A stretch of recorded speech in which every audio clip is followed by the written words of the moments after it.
So guys, welcome back to my channel. Kembali lagi di Fana Channel. Dan kita akan bahas seputar permotoran lagi, tapi di dunia kriminalitasnya. Di dunia dapat dikatakan curanmor. Tapi sekarang model ataupun modus curanmor lebih banyak variasinya. Bahkan untuk sekarang itu lebih soft ya, lebih lembut, lebih halus. Tidak seperti dulu main begal, kemudian main hantam, main jambret ya. Sekarang ada lagi varian lain, yakni mengaku-ngaku sebagai mata elang ataupun debt collector. Dan yang mengerikannya di sini, jika di video yang lalu kita itu membahas tentang motor bodong yang secara status hukumnya itu ilegal dan ya si pengguna atau pembelinya itu tentu bisa rugi ya. Di sini unit motor NMAX yang baru ternyata tidak luput dari keberingasan calon-calon ataupun oknum-oknum kriminal ya. Ada oknum debt collector di mana di salah satu tempat di Bandung Barat, sebut saja di sini Cililin. Kalau daerah Cililin itu saya dulu pernah KKN di sana, sepertinya ya ada beberapa jalan yang sepi, memang beberapa kali ada begal daerah sana. Cuman yang ingin saya katakan di sini adalah ketika kita punya motor baru, kemudian di daerah kita sedikit rawan penarikan leasing, kita harus waspada ya. Saya pun agak cemas ini, soalnya daerahnya nggak begitu jauh. Ada beberapa titik di Bandung Barat yang salah satunya itu dekat dengan rumah saya dulu, di mana sering ada kegiatan tindakan ilegal, dan saya nggak bisa konfirmasi ini beneran debt collector ataupun tidak, tapi dari modusnya saya yakini sepertinya ini oknum debt collector yang secara random dia mencari motor yang dari plat nomornya, dari unitnya kelihatan baru ya. Dan di sini yang memegang poin pentingnya itu di posisi rider ataupun kita sebagai pengendara ya. Dimana kalau kita panikan ketika misalkan kita lagi jalan nih reading, kemudian jalanan sepi ya, siang hari, ini nggak malam hari ya, siang hari, kemudian tiba-tiba ada yang nepet, beberapa dari kita mungkin akan ada yang panik ya, sampai ada yang terjatuh mungkin. Dan apalagi kalau kita dikata-katain ya dengan ada tegas, keras, kemudian ada kata-kata kasar juga. Di sini kita punya peran penting ya. Kita harus tetap ya tenang, reading dengan santai. Kalau dia berkata ya, si oknum debt collectornya itu berkata-kata dengan yang ngelantur lah, ngomongin leasing ataupun cicilan, sedangkan kita tidak punya cicilan ataupun masalah dengan leasing ya, kita bisa jelaskan juga. Tapi kita nggak usah ikut marah-marah atau maki-maki. Takutnya kalaupun kita benar ya, kemudian mereka juga punya alibi. Misal nantinya ketika ada warga, kita dituduh ngata-ngatain ya, padahal mereka yang mulai duluan. Dan di sini dari akun Facebook di teman saya lagi, bernama Erwan Hermawan ya. Intinya dia memberikan bewara ataupun informasi pengumuman bahwa beliau ataupun dia baru saja tepat tanggal 24 Januari pukul setengah 3 sore dia dipepet oleh yang ngaku debt collector ya. Kurang lebihnya adalah dia dipepet itu karena katanya motornya itu bermasalah dari pihak leasing. Namun karena beliau itu merasa tidak punya masalah dengan leasing, motornya pun cash dia belinya. Dia ya santai saja, dia menanggapi. Kemudian dia juga menyuruh untuk oknum debt collector tersebut untuk ikut ke rumahnya. Ya kalau BPKB kan sebagai bukti sah motor tersebut milik kita dan tidak ada tunggakan di mana-mana, itu biasanya disimpan di tempat yang aman ya, seperti di rumah. Dan dia nggak mau si debt collector itu tetap ngegas ya, melotot juga sepertinya.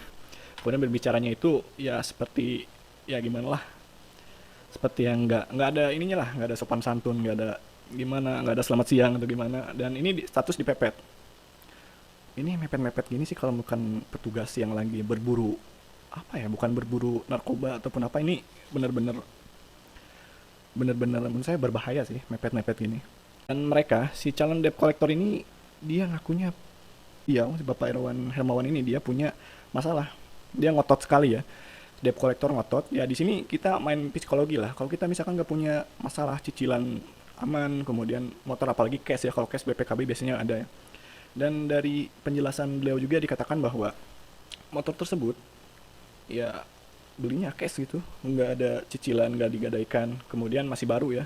Dan poin pemberat lainnya adalah ketika dia pakai bison lawas, nggak ada masalah seperti itu. Biasanya kalau motor-motor lawas jarang sekali diacak ataupun dipilih secara random oleh oknum debt collector yang aku ngaku debt collector ini. Biasanya jarang karena relatif lebih susah untuk dicari ya. Kemudian dari nilai jualnya juga kecil ya kalau yang lama. Ini kita bicara tentang modus yang ini ya, nggak modus yang lain. Jadi bagi kita yang punya motor baru, motor cash, platnya sudah ada ya, kita harus waspada. Sebab ada modus seperti ini ya, ada modus seperti ini. Dan jika sampai motor kita yang tidak ada masalah ini diambil oleh oknum itu, biasanya susah untuk dilacak ya. Amit-amit ya. Jadi saya hanya bisa beri pesan sih hati-hati saja. Kalau kita nggak punya masalah ya usahakan kabur. Nah, untuk ending dari akun Facebook bernama Erwan Hermawan ini bagaimana bang? Nah, di sini alhamdulillahnya beliau selamat. Dia selamat ya karena argumennya lebih lebih inilah, lebih masuk akal, lebih dapat dipercaya.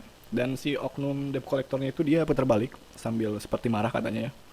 Intinya di sini kita harus berhati-hati terlebih ke daerah-daerah yang rawan. Untuk yang komentar sendiri di akun Facebooknya ini ada sampai 73 orang ataupun 73 komentar ya. Sampai 73 komentar di mana salah satunya mengamini memang di daerah situ, daerah Cililin itu rawan, banyak kejadian seperti itu dari dulu. Dan beberapa daerah lagi disebutkan seperti di Lewi, Gajah, Cimahi, kemudian di Cileunyi ya. Saya tidak tahu debt kolektornya itu mangkal di mana, tapi yang jelas biasanya dia membututi ya. Saya jadi teringat dengan rekan saya dulu yang pernah dibegal juga, tapi tidak dengan secara kekerasan. Kalau kekerasan, biasanya kalau siang-siang terlalu beresiko ya. Mudah sekali tangkap warga. Makanya ada kasus-kasus seperti ini. Yang aku saudara, yang aku dari pihak A, dari leasing, dari apalah gitu. Jadi dia secara soft ya, secara halus. Meskipun untuk kasus ini si debt kolektornya dia main kasar ya, main mepet-mepet kemudian nadanya tegas. Dan alhamdulillahnya tidak terjadi apa-apa ya. Hanya mungkin tetap juga kesel ya dan ngenes ya. Dan untuk hal lainnya, jikalau motornya itu digunakan oleh ibu-ibu ya ataupun anak-anak yang remaja, saya pikir ini harus lebih ekstra waspada. Ini untuk akun Facebook ini dia sudah dikatakan cukup dewasa lah. Jadi kalaupun gitu ada main fisik dan dibentak-bentak dia lebih tahan ya. Tapi kalau misalkan masih anak remaja atau ibu-ibu dibentak sedikit mungkin vibes-nya beda ya, cara psikologinya beda, mungkin akan gemper ataupun gemetar, takut ya, kemudian nurut-nurut saja. Jadi ini harus diperhatikan. Dan saya katakan ini bukan hoax, bukan sesuatu yang mengada-ngada, dan kabar buruknya ini ada di daerah saya ya. Oke, untuk info atau berita lebih lengkapnya kalian bisa klik link di deskripsi ya. See you next time.